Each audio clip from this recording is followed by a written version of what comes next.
being a man, I didn't really care too much about my masculinity because it is what it is, or is it?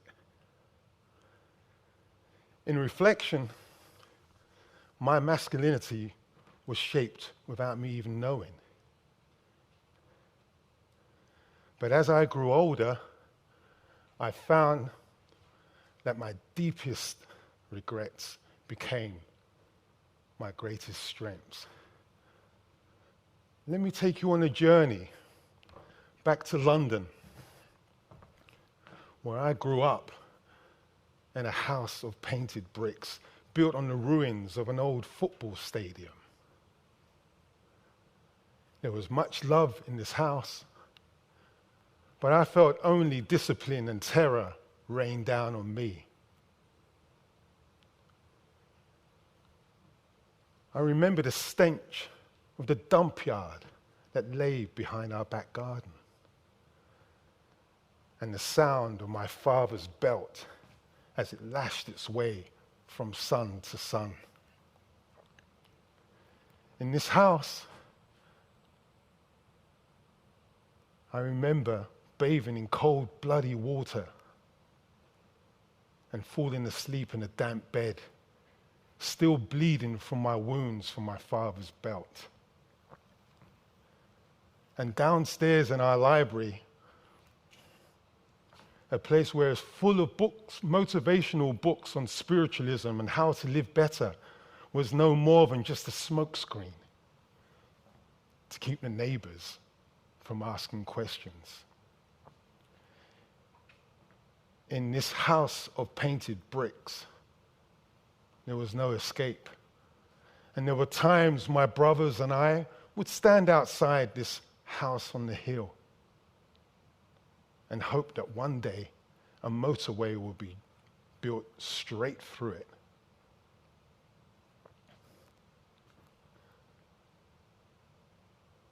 But eventually, I grew numb to all the physical pains I endured. But I hadn't realized that I, emotionally, was probably scarred for life. I didn't want to fight, but I was always in the wrong place at the wrong time. At age 11, I just started my new secondary school, and I stood in the lunch queue, and a fellow pupil decides to push me out of the line. So I automatically floored him, not knowing that the rage for my father I was taking out on this kid. He didn't talk to me for the rest of the semester. But how was I to know where all this rage came from? I was only aged 11. Only a few weeks later, a senior, a bully from the seniors, decided that he wants to tag my tie and steal my dinner money. But with a barrage of kicks and punches, I left him on a heap in the middle of the playground tarmac. He was 14, nearing 15, and I was 11. His reputation was in tatters, and I was held as a savior. Now, I never wanted to be anyone's savior because I was still angry. And I probably still had no one to talk with. So I kept on fighting, and I fought with friends, and I fought against other schools, and I fought in organized gangs, and I fought on the terraces of all football stadiums. And over the years, I too took my fair share of beatings. But I also lost count on how many I had beaten.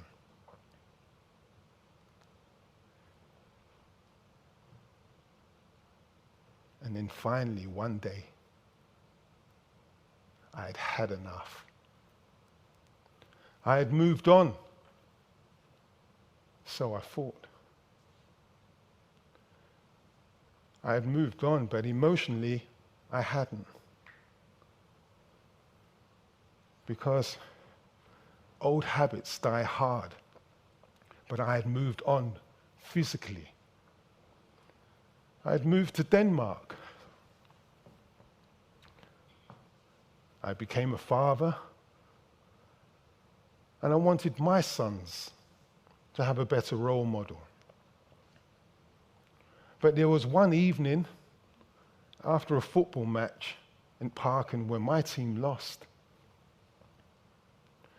And a fan from the opposing side figured he would show his delight by running all over me as I headed home. But I wasn't having none of it. And as I laid into him and left him on his back on top of the prickled hedges, I realized that this has to stop. Now, a few years later, I approached my father and asked him about my childhood. And I walked up to him and I said, Dad, what was all this about the beatings? And he said, son, it was just a sign of the times, and I'm so very sorry.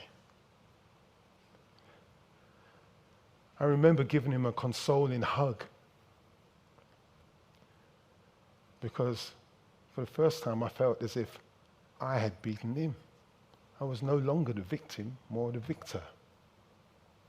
But when I look back at all the unnecessary acts of violence I committed during those years, it never gave me any peace of mind. And the fact that I could blame my father for all the rage I had never helped either, because it never reduced me. It might have been an avid reason, but definitely not an excuse. So then I finally landed in the right place at the right time. Because if I told you there was a place in town where guys are meeting, making concerted efforts to meet each other without the presence of alcohol, women, children, or as ridiculous as this may sound, absolutely no mention of sports. Yeah. Well, I found this in Guy Talk, the Kill Dinners. And it's just that place where, because in Guy Talk, it's a method about starting conversations about what it's like to be a man. You know, a bloke, a guy, a geezer, one of the fellows. And it's an idea built on various different themes, topics about love, friendship, egoism, sex, avoidance, fragility, values, toxic behavior. And what we do, we collectively address all the issues, right, all the challenges our masculinity faces and tackle them head on. Because there's this false belief that we as men can't show any emotion or any weakness or mustn't cry. We have to get rid of these nonsense stereotypes, because if guys cannot talk with other guys about being men, then we will be in trouble. Big trouble. It's the year 2020, and women still worry about walking the streets late at night or even going for an evening jog. But there's a reason for this.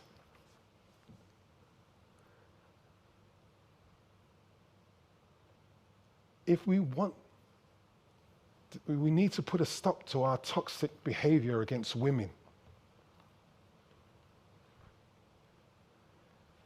And by doing this, if we change the way we do things, we can finally address all the issues that surround our masculinity. And if we find a different way of doing this, we can put an end to the negative data that unfortunately defines us. Now, I believe that guy talk completes the circle, as we as men, we don't have something like this. So if you identify yourself as a man, I invite you to join me at my or your own session, start your own session, because your story is as important as the person standing next to you. You see, Guy Talk is not just about opening up, it's also about telling it as it is, because your experiences might actually save a life, and better still, help shape one.